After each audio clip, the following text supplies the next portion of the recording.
Oh, yes, yes, excuse me. Okay, a motion please, to approve the letter of resignation, number 1. Motion, did I have a motion? It's all, Do we need it? it's all one. Oh, Pardon? You're approving all the items listed under the consent, so it approves the whole thing. I don't have to break them apart? Oh, can we start over? A motion please to approve all of the resolutions 1 through 4. Paul and Tina, any discussion? All in favor of approving the resolutions 1 through 4? Motion is carried, thank you. We go to page 4, policies. A motion please to approve the policies as presented. Shelley and Paul, Questions? we raised questions last time. There's questions. you will raise them once I get it on the table. So, discussion, questions. You're on, John. Okay, I think you had one. I think you had one as well. Yeah, I had one too. So I want to call the question. Do you want me to start answering, or do you want to ask the questions? Well, I want you to state the question Okay. that you asked John, because I want the public to know what that question is. Okay. Thank you. You have to watch out in this room, might drive us out. I think you're good, John. Is this okay? From the other venues we've had, we have to be careful. 7110 comprehensive student attendance. There were 3 paragraphs or 4 paragraphs redlined and eliminated, and it had to do with how attendance is reflected in the grading of a student, not just the grades, but it also had to do with participation in class, for one, to participate in doing homework and things like that. It seemed to me that the cross-off parts are common sense for a teacher, and it should be how a grade is determined. I'd like to know if it's handled elsewhere, so that a teacher or the school can relate how attendance is related and established. So the first paragraph might handle it, but it's a bit streamlined and a little bit nebulous to me. So that's how I forwarded it to the committee. Paul? So, first of all, this about right? Can you hear Paul? About right, okay. So, first of all, thanks for reading it and asking questions, John. The paragraphs that you referenced, yes, actually, the committee agrees that it has value. Our council said it complies with the law, so what our committee has been in favor of doing is, if it's law, we don't need to repeat it as policy. Now, it doesn't mean we can't, because there are policies. So if we want to add that back in, of course, we can. But that was the rationale, and it says, what the council said is it complies with the law. There are stringent standards for what we can delay course credit in the absences. And this nature, and this outlines those standards. But many districts choose to remove this section from the policy, so that's what we did as a committee. But again, it's my viewpoint, it's our policy. If we want to leave it in there, we can, so it's up for discussion. The committee recommended we delete it. And our legal counsel says that it's marked, it doesn't have to be in there, but in some districts leave it in and some districts take it out. She said some districts take it out, so that would lead you to believe, of course, that some else would leave it in. Yeah, yeah. I know the opinion always, and that's just my mindset, that I like things recorded and on a piece of paper so that I can reflect on it if I were a teacher or a student or a parent. So that was my rationale in looking at it. Don't just give me a numerical grade based on if I'm there or not. Give me a grade on everything that I do when I'm in school. The other part I forgot to say to you that The last paragraph, chronic absenteeism, is defined, as a new definition for it. They changed the 5% to 10%. So, I don't understand why legal counsel can say it's now okay for you to miss 10% versus 5%. I don't understand the rationale for that. At 5%, you start kicking off some procedures in the school, like you might file for PINs with a legal, or you might have a special program for a kid at 5%, whereas 10%, that's a lot of missing of school. If we had our employees missing 10%, we'd have a problem with it. So I wondered about that part too. Okay, well, I can address that. Erie BOCES, by the way, I have those notes, should have even started. This is a required policy, okay? 7110 is a required policy. So when Erie BOCES did that massive rewrite, or review, I should have said audit, to use it correctly. This is what they said. Required policy, revised in light of the New York State Ed memo on accurately reporting attendance and chronic absenteeism data, and a comptroller's audit related to chronic absenteeism. On page 5, the section titled Chronic Absenteeism was added in reference to unexcused absences under the subheading an intervention strategy process. So that 10% came from Erie BOCES. Now, but let's go to that page. It's actually page 5. Mm-hmm. So again, it's our policy. These don't contradict each other. I read this very carefully. The chronic absenteeism is now a definition, but that part that was in red describes a process. It says of 5% of enrolled school days are at risk of becoming chronologically absent. So again, we can leave it in if we choose to, but we chose to leave it out because, first of all, Erie BOCES recommended it, and with the definition of 10%, we thought, that was adequate. But we're open to any suggestions or recommendations. When I read that, I saw that the 10% included more reasons to be included in the 10% than just the 5, which was illegal absence. Now the 10%, I believe, as I read it, included other items, and I can't remember offhand what they were, but, I can help. okay. Emphasizes missed instructional time rather than unexcused absences. Missed instructional time can increase the student's risk, so it does expand it. Right, that's why I thought it was moved to 10%, so that all absence from a classroom is accounted for in the percentage. Otherwise, it wasn't, it was only illegal absence at 5%. And John, what they've added now is for any reason excused or unexcused, and that's defined now, and it wasn't. So wider than that. It doesn't I'll mean look at that it the we're other- not at 5%. I'm gonna look at it the other way. Okay. I'm a senior in high school, and I'm doing college trips, okay? It's all excused, it's legal, Mhm. but it's over 10%. Versus the kid who's sitting next to me, who's not going to college, and is cutting school every day for 10%. I don't like the 10%, but, But that's excused and unexcused. yeah, I know, it's just, there's no excuse, there's no differentiation between the 10 and the 5%. So the state is gonna measure us no matter what. If the state looks at it, they're casting a wider net. Like, so even procedurally, things are changed, or have changed since this memo came out 2019. This came from state ed.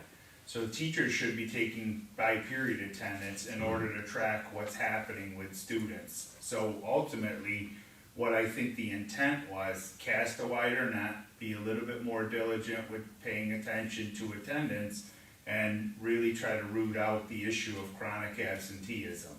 So Paul's correct in saying the guidelines of the policy come from Erie 1, but it's in correlation with a state ed memo and a change in practice.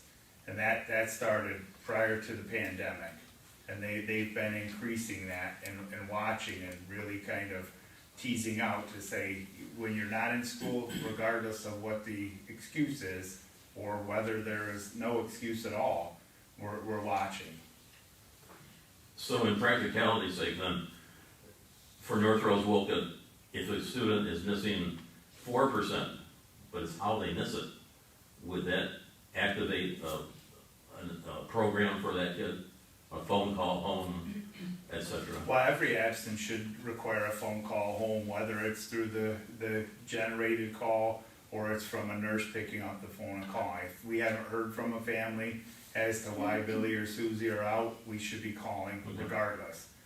I mean, and that should be happening regularly. The biggest issue that I think impacts us is, are we tracking by period attendance accurately, and how are we managing class that kids are skipping? You know, so it's one of those things where they require us now to go in throughout the day and make sure we're tracking attendance. I think the state's effort was really try to minimize the chronic absenteeism, minimize the tardiness, and then really start to make sure we're not letting students fall through the cracks, or that we're paying attention to, you know, some students may have more access to excuses than others. And so we're not targeting. Yeah, granted. And John, on page 6, it does describe our intervention strategies, and actually that was already in place. Mostly didn't, they had a couple of little, almost like typo changes to it. That period by period thing has gone on for quite a few years now. I understand what John is saying though, about if you have 5%, if you have 5% illegal absence, that's a little different than as far as getting the student back into class as it is if it's just they're doing excused things. And I'm wondering if it might be a possibility of adding the 5% illegal absence in, and then 10% as it's written, just so that the policy says if you've been absent 5% of the time and it's all illegal,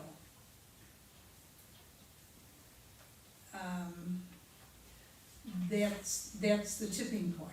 So the one thing that I wonder, I mean, I realize we're looking at policy, but I'm also wondering then, what are your regulations? So what do you have in place for actual policy procedure, or not policy, but your regulations that support this policy? Well, there's a set number of absences that generate a letter. Correct. And remember last year we talked about that because there were a lot of conversations About the around. standardized letter. Correct, and how when people said, my child was sick with COVID and I hit 10 absences and I got a letter generated. Correct. And that's still part of our protocol. The letters changed and we're a little bit more intentional with our communication, but we have to be mindful of the relationships we have with students. We have to understand the dynamics around their absenteeism and understand we're still held accountable to state ed and education law to do certain things regardless of whether we know what's happening with the child or not. You know, so if we had a child that, you know, blew out their knee and they needed ACL replaced or whatever repaired, then we would still have to generate the letter based on the benchmark numbers, you know, and whether it's excused or unexcused, it still would ding us when we got to a certain number. But we gotta comply. We can certainly do, you know, what you want with the policy, if there's an amendment made, and make sure our practices align. That's one of the byproducts of so many policies being reviewed all the time, is that our, you know, our operating procedures or our administrative procedures, you know, have to change to keep up. And I mean, I think we started with 135 at the beginning of the year that need to be reviewed, and every time we do that, we delay an administrative procedure or we have to change an administrative procedure. So we're getting there, but we're still chasing. But we can do it. But to your point, yes, we would have to have a corresponding, adjustment to our operating procedures. Right. I wonder if we could pull this policy for now, send it back to policy. You know what the issues are here, I tend to agree with John on the 5% illegal absence. That, to me, is a real important part of the 10%. So, in the 10%, you can't have, say the kid had 8% illegal absence, and it just wasn't, I know we're addressing it, but not in policy. So, at least with policy, after 5% illegal absent, it will be addressed. And parents can read that in the policy and know that that is our cutoff line. Can we do that? So let's pull the comprehensive student attendance, number 7110. I think I'm fine with pulling it, but I think we need a little more guidance on what we want on this 5%. In other words, we don't wanna just reinsert that other, because that's just a trigger to starting interventions. Right, well, it's, again, you probably need some legal advice on that one. Well, it needs legal, it needs to, Correspond correspond with the level of regulations, so I'm not thinking about legal advice as much as what are we actually doing? Right. So, looking at what's the regulation that goes along with the policy, and how does that need to change? Because we don't wanna push the administrators in a direction that doesn't make sense by our policy. Well, we also should be in the position of telling the administrator how they're gonna do it, and it would be real easy to get into that. Yeah, So we we don't- need to know what they're doing before we put Right. that There's into place. quite a bit of criteria already in here, but happy to take it back and look at it some more. Right. Well, I would say that that's bordering on getting into operations. Right. And we shouldn't be doing that. It's not our job to be telling them how to carry out the policy. And that's what we're trying to avoid. That's what we're trying to avoid. Oh, I didn't hear that. Yeah. No, what the policy would do, it would impact their regulation, and we don't want to tell them how to do that. So, No, we don't. no. But sometimes it's very helpful to review the policies with the regulations, or to understand what makes sense to the district, instead of just putting a policy in place that is then going to impact how they are going through process and procedures with regulations. So I think that's a whole other conversation, so let's just pull this, Yeah. and then we'll figure it And I out. think, Right. Mr. Pullen can be Good. Right. vital in that question. Yes. I'm gonna be absent that day. Well, but what I also. We're coming after you, where are you going? What I also heard you say, Mike, is we continue to plow through these policies. Yep. It impacts you, Yes, it impacts the administrators. certainly. So I think, just how can we maybe, gel that a little bit more, so that we are imposing our will on you, Right. and making it so it's manageable for the administrators. Yeah, that's really been a goal since we started this process a few years ago, to make sure our policies are within that 3-year life expectancy. Right. And then the work behind that has been to make sure that we're looking at our administrative regulations and operating procedures to correspond. So as we unfold, you keep doing and digging more layers, but yes, that's exactly right. We don't wanna have that stuff imposed on us, because unintentionally we could violate a policy through our past practice. Correct. Now with the attendance one, that's one I'm confident in saying, when students get to a certain threshold, there's a letter that's generated, because those parents call us. They start at the building level with the nurse, then they start with the administrator, and then they get to us, and so on and so forth. But that typically is the case when there is an administrative procedure tied to a policy. Right.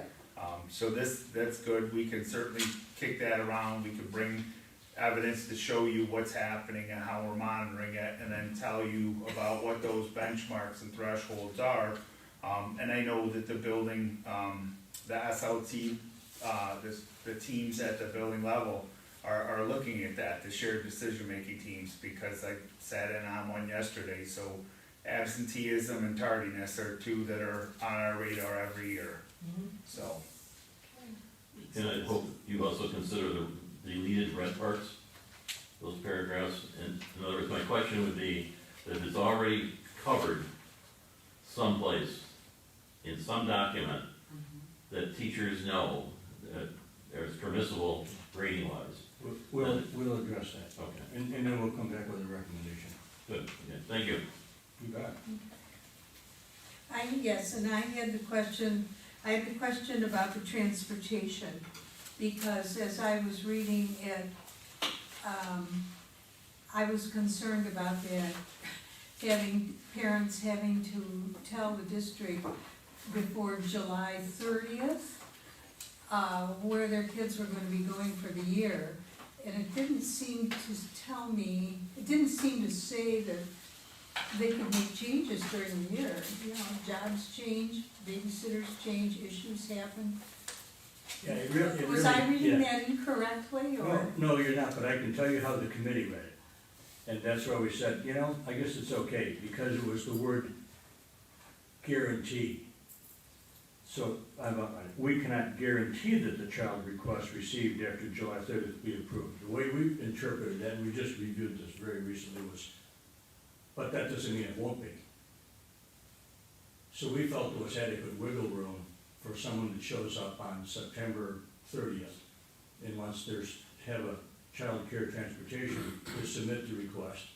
It isn't guaranteed it'll be approved, but it'll certainly be addressed and approved if it makes sense. That's the way the committee read it. But the again, sentence before, or a couple of sentences earlier, said it had to be done by the 30th. Right. So in Mass, there are deadlines for people in Mass, right? So this is similar to the attendance piece.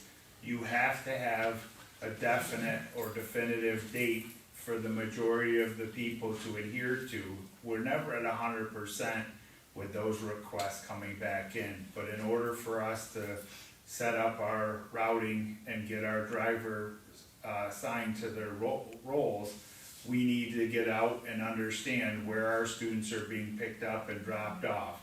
And then case by case becomes a situation, as in most things, right? When circumstances change and dynamics change and life happens, we work with the families, and it's easier to deal with singletons than it would be for 1,138 families to wait until August 1st, 15th, or whatever.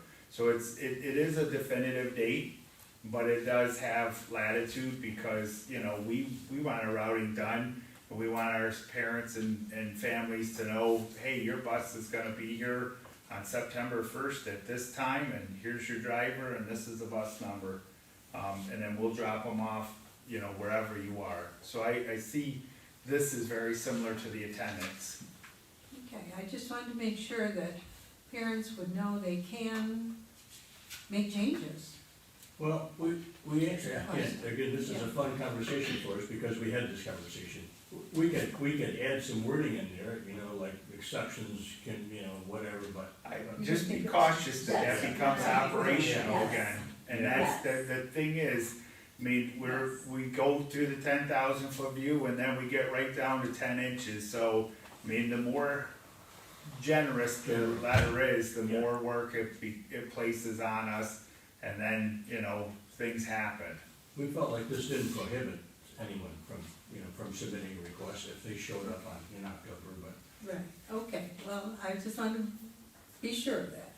Now, but we did come up with a question, so, Mike, if I can address this to you. So, it was on, letter A. Childcare transportation will be available to students in grade K through 8. Should we add pre-K in that? Well, that's always a district discussion, because we don't receive reimbursement for pre-K. So I would leave it currently as it stands. We've been doing it as a courtesy, but the district does not receive reimbursement. So as we expand program, remember, that cost is 100% to North Rose-Wolcott. So I would say keep it as it is. because the pre-K, 3 PK and 4 pre-K, that's all district dime. That's a big cost, but it's a big benefit to us by bringing them in.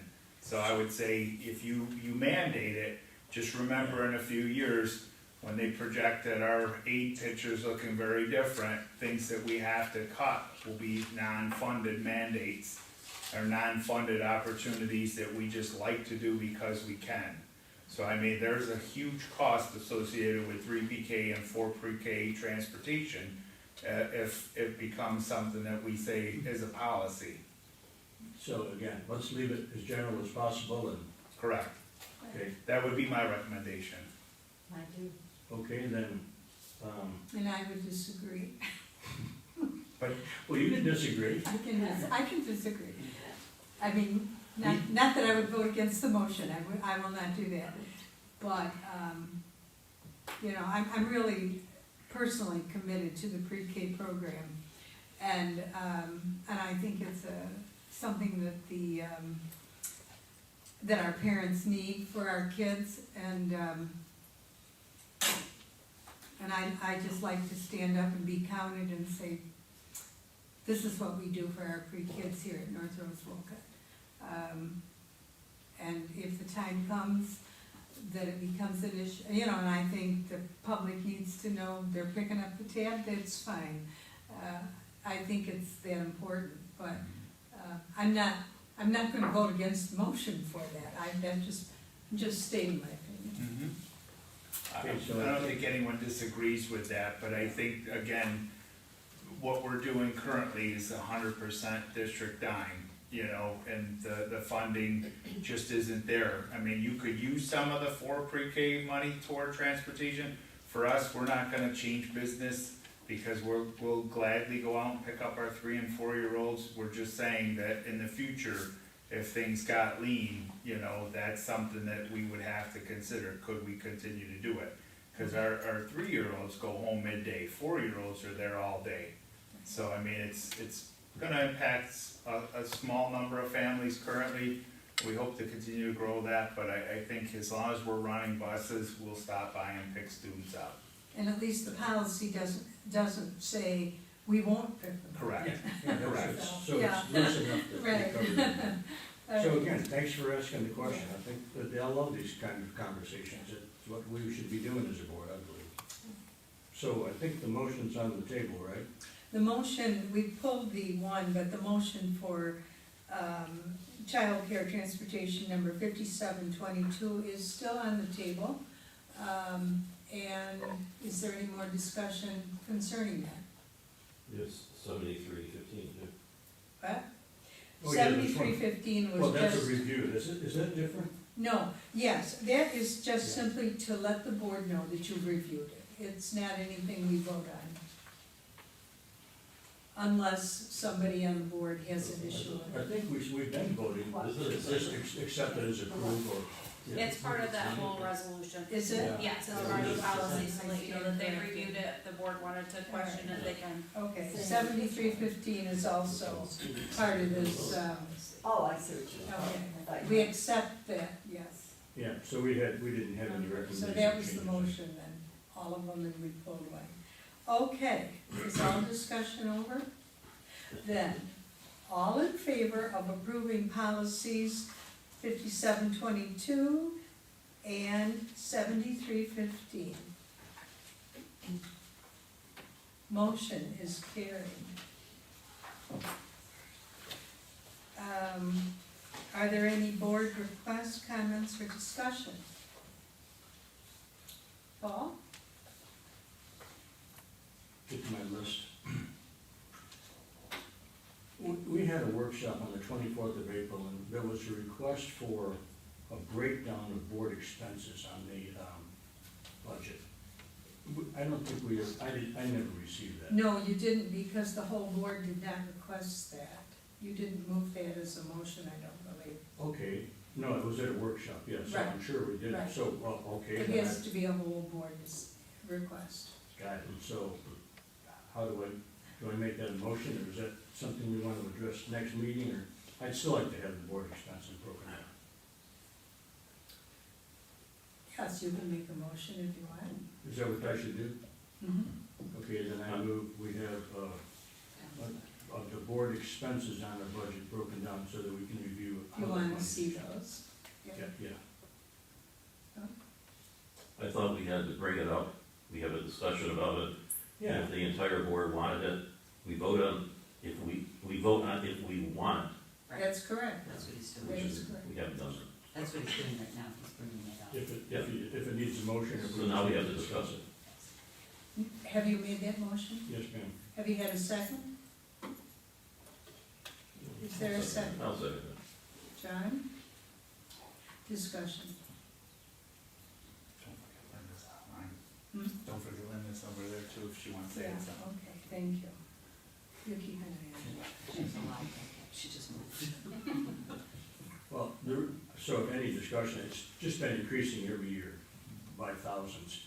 And so I'd just like to see how it's broken out. I remember part of it as council, that's a big part, but, yeah, we just like to see how it's broken out. That's my request, that's my motion. Any Does it- other discussion? Does it cover everything that the board does, such as when we just did the policy, we have the attorney give an opinion? Is that part of the board cost? That's what I want it broken down, yes. Your I have the answer, same question. okay, your answer, yes, it is part of the board? No, I'm saying that's why I'd like to have it broken down. Well, you know, John, actually, this is only my second year, it might be helpful to understand what it is, you know, so I'm just gonna use this as an example, so that we don't always overuse council, you know what I'm saying? Because, I think it might be a helpful thing to look at in our expenses and how it's used, so that for me personally as a board member, when I'm asking a question or saying, oh yes, just send it to legal counsel, I'll know. It's a pretty hefty cost to that, you know, and is it really warranted and needed? So. Well, I think part of what you guys incurred costs with, and Tina can correct me as well, when we changed over to board docs, you know, you have a cost that's increased from our prior format, so year one, and maintaining that, there's been an increased cost with that, there's been the training for the board that's corresponded with that, there's stuff of that nature that certainly has happened over the last couple of years. There's all the 4 county workshops that you go to, Yeah, all your sure. dues that you Yeah, go yeah. to. Yeah. All right. There's all the voting expenses, Is the it easy, legal notices. excuse me, Go ahead, sorry. is it easy enough, it's probably under some administrative code that's specific to board, and you just run it? Well, you have your own line item, Right. you know, you have your own budget for it, so, So you could filter it out and yeah. run it and say, okay, you Okay, do $15. yeah, Okay. if it's easy to access, which it is, I think, because of the budget code. Any other discussion? Then all in favor of approving Paul's motion to have us receive the board Expenditures. However you want to say it, yeah. whatever, line item, yeah, the line items. All in favor? Motion is carried. Okay. So, You have another? If I could just jump in real quick, I just wanna say thank you to the community and our residents for the approval of the school budget. You know, we had a very good turnout the other night, so that's great. Also would like to pay some special recognition to, our recent performance at Fort County where our choir and band performed. There were a lot of people that complimented our performing artists, you know, for the presentation that they had. You know, today was a great day at the elementary level with the Memorial Day parade and celebration down there at Town Hall, and then had a chance to drive out to Marcus Whitman and watch our Special Olympics athletes compete, and what a beautiful day all the way around. Reinforces why we do what we do. So those 4 things just very thankful and appreciative of, so I just want the community to know that. So thank you. Absolutely. John, do you have something? Yes, under informational item, or board request. Mm-hmm. I have been impressed with the information we get from our curriculum people as far as test scores go and as they come in, they're presented to us in a timely manner. I find that one thing is not lacking from them, but lacking for a board member who maybe has not sat as a teacher, is what do you do with that data? And what I'm thinking of is to be an active board member, to actively see the test results and figure out what happens after an educator, a teacher, a TA, building principal, curriculum person, what do they do with that data? That's the important part, to raise test scores, to raise, to get a good education to our students. So what I'm thinking is that I would, in the summer sometime, or whenever, and I don't want to be, well, I am going to be operational about this, because I think it's essential, is that somebody picks 5 different, I'm giving this as an example, 5 different questions that are on a state test or a local test, Regents exam, whatever, and analyze the responses of the students who might be in your class. And then how do you take that information and formulate a lesson plan which is effective to correcting that deficiency? That's pretty much like an intervention, right? That's what you're asking? No, it's everyday lesson plan. It's an everyday thing. Well, I'll give an example. This is a dumb example.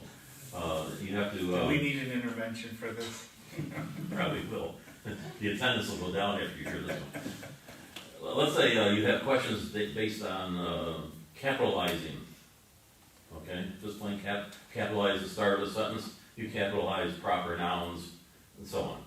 So you give 5 sentences coming from a state test that had to do with that, and that particular 4th grade or 5th grade or whatever didn't understand how to capitalize, so they missed a lot of those questions. What do you do with that information then?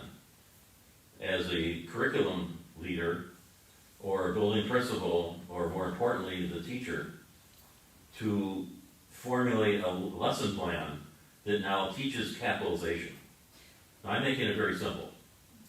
It can be very much more complex. Are you asking how whoever, when they get those test results, how they do an item analysis and figure out where the deficits are? Mm-hmm. Is that right? Yeah. So I remember doing similar things, but now, I mean, I'm in the Stone Age. There's modern ways of doing things that are probably much the state used to hide the information from us. Now they give it to you with the idea that a teacher can take that information and do a productive type thing. So are you asking that they then educate the board as to how they do that?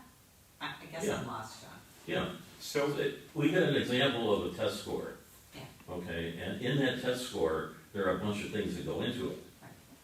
So take one of those things and say, what do you do with the information that you just got as far as improving the educational process that happens in the classroom, or in the whole building maybe? so they do that through MTSS, and they do have school-wide action plans, and they do have customized, tiered 1, 2, and 3 level intervention, and what I need. My concern would be if we got into that level of detail with the item analysis and walking the board through, a process with academics, and I'm not saying I'm opposed to it, but I guess my question would be, are we going to put that level of attention to detail with everything? You stated at the beginning that this was an operational comment, and it is, but when we've presented the tiered information to the board previously, it was brought up and covered, and now we're saying go deeper. So we could do something explicitly on MTSS. I'm not talking about doing that. I'm just saying, in general, forget the jargon words. Forget it and just say, in theory, what do you do with that information? I don't care about the levels. I don't know how to achieve that, and maybe I'm not understanding it. Like, I have a videotape ready to go from an 8th grade math teacher who had a student walk us through how long it takes to perform a state assessment on a computer screen as it does compared to a pen and paper, you know, and it was 6 minutes and 43 seconds. I have that. I asked her to do it when she voiced some concern, and we watched it, and I'll certainly present that. I don't know how to achieve what you're asking for, I guess, and maybe it's just me, so maybe afterward you can share with me what your thoughts are, and if the board sees that is something that you want a presentation on, we could do it, because all 3 buildings do have the MTSS, they do have the shared decision-making teams, they're all actively combating our deficiencies. I just don't know how to convey a message to say this is how a lesson plan's set up, and maybe that's what you're asking me. Yeah, I think I'm going back to when I was in education. We didn't have all that complexity. In some ways it was worse, and in some ways it was better, because it was simpler. Mm-hmm. I'm looking for a simple presentation. And you're. In other words, this is a capital, you know, use the capital at the start of the sentence. I mean, we're given test scores, but they don't talk to you. Math should talk to you. Well, we had Mrs. H present a few years ago when she was 3rd grade teacher. She videotaped a collaborative classroom lesson and walked us through what a writing activity would look like. I mean, I think we could do something like that during the school day, videotape something and share it. Again, I don't know how to achieve what you're looking for, so I think we gotta have a further discussion as to what the intended outcome is. Because if it's punctuation and capitalization, that's great, but are we gonna do that when it comes down to operations and maintenance and things of that nature? I worry about how much detail we give versus the role of presenting to the board. Just a thought. That's what makes you superintendent, a good superintendent. Yeah, well, Yeah, but I also, seriously. yeah, but I think about management and everything else. I mean, we've presented in multiple ways, and I'm still looking for the right one to hit 7 learning styles, right? Because that's really the key. Is I present to one learning style, and it might turn off 2 or 3 others. And if I present to 3, then so. But I just worry about what the end game is and what the intended outcome is versus what we're trying to achieve. John, are you looking for evidence of how they're using test scores? Not evidence, not Right, that's evidence, the, just, in other words, how are they? Right, so what are they doing with those test The scores? process. How are they using it? And how are our students gonna benefit from that process? Is that what you're looking for? Yeah. Okay. After you get the test score, Right, it's made up of stuff. right, And take that stuff and very quickly tell them how you used it. It's- right. So you're not looking it's- for an individual lesson. You're looking for the process that's used to figure out what are we doing with these test scores that we can benefit, and then change whatever it is we're doing so kids perform better. But that is MTSS to I a know. definition, Right, it right? is. Like tier 1's instruction. Well, it's MTSS, but it's also district-wide, what's the focus on instructional practices? So MTSS is building by building. Sure. So But what's the administrators have a particular focus that they should see from every lesson as well, but that goes back to operations. I'm talking just K-12, Like curriculum articulation, maybe, it could be, or, you know, and I think that this is a workshop conversation that would be helpful for us to have as a board, so that we can then help you to have one learning style instead of 7, so that we could all come to an agreement on what would be helpful. So that we can work together to say, that makes sense to me, and to really break down, what does John need, what do I need, what are we looking for? And now that we have new board members, it gives us, you know, no offense, but, I mean, I think it is starting then to be able to have that conversation, so you aren't feeling like you're trying to make 7 people happy. Cause I think you We can't. have felt that way for a while, and so how can we come together and really articulate, this is really what we're looking for? So that your staff, they're gonna feel comfortable and confident, and not feeling like it's an I gotcha, or, it's just understanding, that's it. Well, under the ground rules here, if the other board members don't feel the need that I do, that's fine. I think I know the answer. But I'm not so sure a non-board member, a non-educator coming to the board will understand what makes up that test score and how it's used. That may be true, John, but don't forget, a new board member coming in has got a lot to learn, to get through. My opinion of this is just way too much in operations for what we're supposed to be doing. I mean, we can say, now, these are, we know that you're doing the tests, we know they're the report card tests, all of that, but, we can say, are you analyzing and how are you using it? But not specifically, right down the line. And I think Shelley's right, this is something that would obviously be a workshop, but I think we need to be careful that we don't get into the weeds with this kind of thing. Because we're supposed to be maintaining our 5,000-foot view of things. And, I just have some reservations about where we're going with that. The word operational Too is used specific. too often. I really believe that it's not operational, but it's essential. The same as you get into the budget and our fiscal responsibility is such that we're supposed to know what goes on in the budget. I think we should know what goes on in the classroom itself and how that test score is used. And I think what you're getting in is the bottom level of use of it. I'm talking about the top level. I don't care about the actual lesson plan. I don't know. I can. You just described capitalization and walked us through a test score and then went through it, so that's where I'm confused. I said that was a very simple.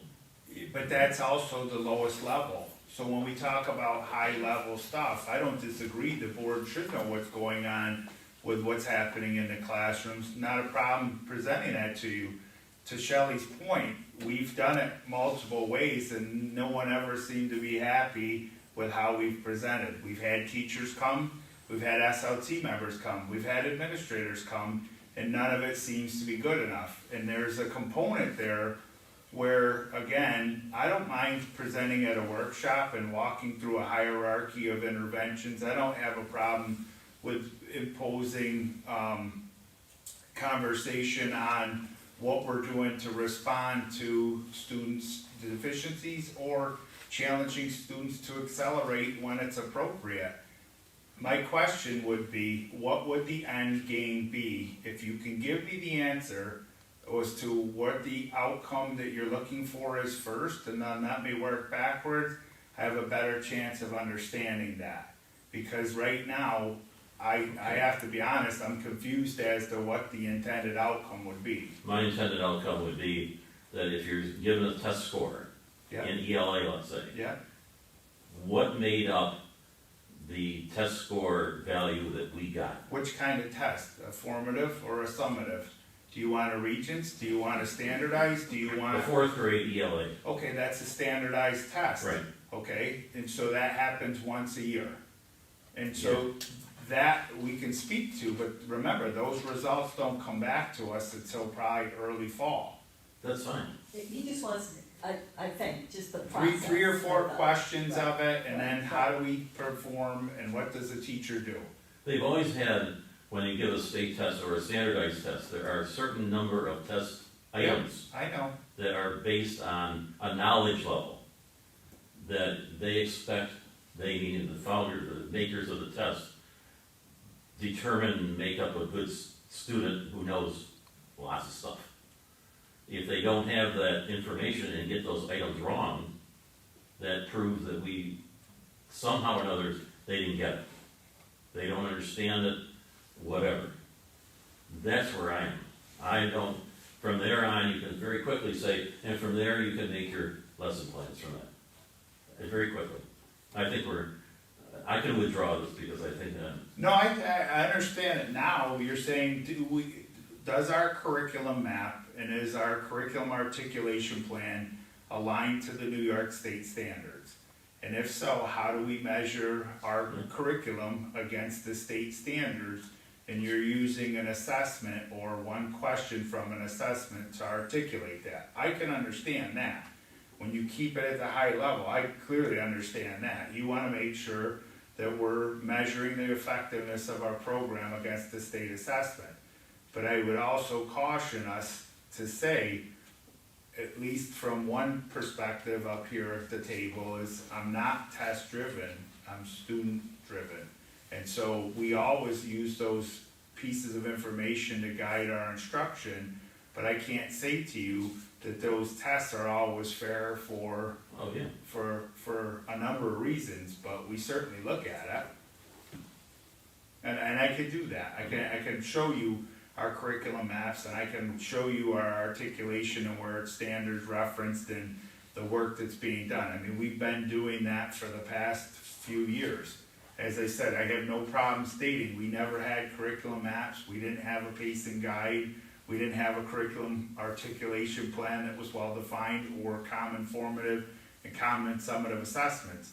That workshop's gonna be long, and I don't have a problem doing it if the board, that's the prerogative. That doesn't bother me.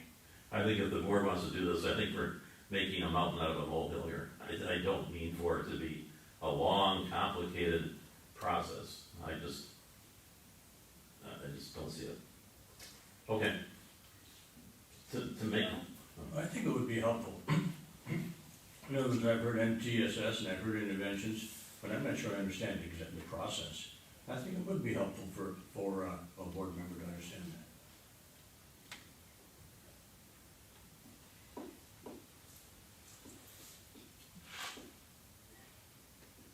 Do we want to, I guess I'm a bit confused. And just, when you start going with your jargon, you lose me. And I've been out of it too long. I guess I'd like a better clarification of what what you're talking about, before I would ask the board to say, is this what you want to workshop? And at this point, it's too I'll make it simple. I'm gonna nebulous, withdraw my request. And No, I am. Because it's getting very muddy, and it's getting very operational, and it's not at all what I had thought about. So, a suggestion that I would have is going back to this year, in July, that we work together as a board and administrators to come up with goals for the district, board goals, district goals, however you want to, using data to inform us, to then all of us work together to outline what those goals will be for the year, so that then we can work together to understand what, how are we meeting the goals, how are we supporting the goals, but to do it together. I would think that is getting into operation, Shelley, but,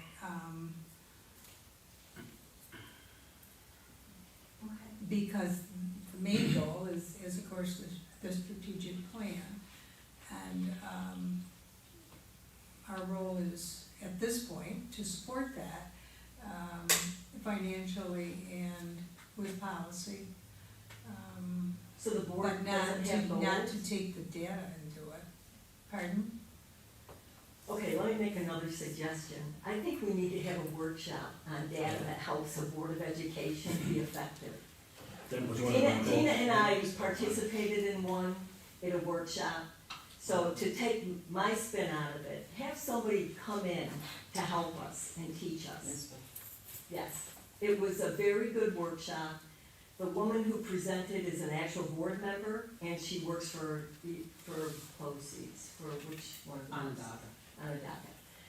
And if you look at any work, that's done, well, if you look at work that helps boards use data to support our work, so that we can make informed decisions, we got to have a starting point with that. And that's not operational. No, so we talked about that during agenda setting the other day, to reach out to NISBA and have NISBA come in and facilitate it. Good. But people will have to remember, like you said, one operating standard, not Yes, 7 individual. absolutely, that and would this- help with that. I hope so. Yes, NISBA, I think, would be a good group to bring in. yes. Yeah, we met with them last Friday, and, I collected some information. Right. I mean, there's a lot of research out there that supports the work with boards, working with administrators, and we're not getting to the operations. We're working collaboratively and collectively to support the work and to understand the work, to support the work. It's not to tell them how to do it, it's to understand it. And I go back to, there's information we need to help us move forward with that.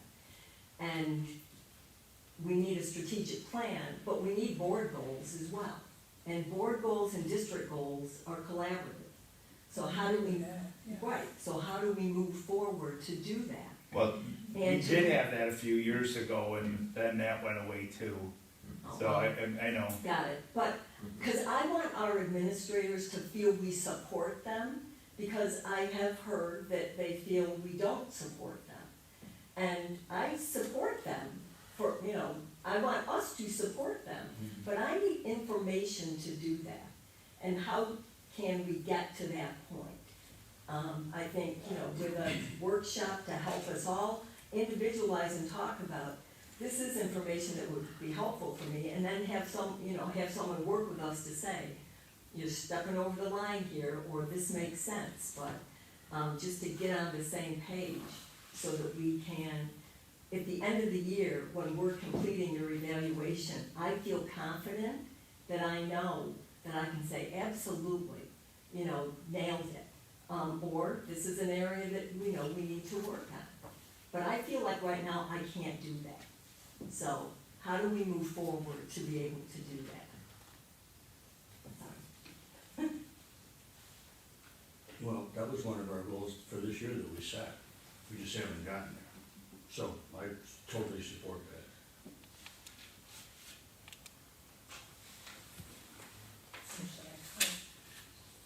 Where shall I go with that? We know we're going, as we start developing what we're getting from NISBA, we'll talk, I guess, with you about what we're going to ask them to come and help us do. Or could we collectively talk about what we want them to come to help us do? Well, we need to know from NISBA what they will offer us first, Okay. I believe. Which comes first, Yeah, the chicken right, or the egg? really, yes. Well, Start Because somewhere. there are other people that can provide it besides NISBA. Well, I think what we could do in another discussion, this probably is the place to do it, is to say what it is we need, go to NISBA and say, this is what we're looking for. And then they would cater to what we need. Correct. Linda has a comment. Linda? Strike a finger. Well, I'm listening and I'm feeling that, NISBA is, as an organization, they have a lot of resources, they have a lot of specialists, they have a lot of people that, are connected to folks in the trenches. And so I think that, when you're talking about having them come to help with this, I think they would be pretty good at facilitating this kind of discussion and discovery of what we're looking for that's going to be so beneficial to our district. That's my opinion. Okay, Thank you. thank you. All right, well, we'll we'll begin starting to try to set this up with NISBA and, see what they too offer us along these lines. And I think John's question would be addressed in all of that as well. I do too. Cause it really goes together. Mhm. I'm just not sure you articulated quite what you wanted, cause I got lost too. You know, so I think we've got a better idea, and NISBA, I think, would be able to sort through some of that so that we could make use of it. Cause your point's good. I thought.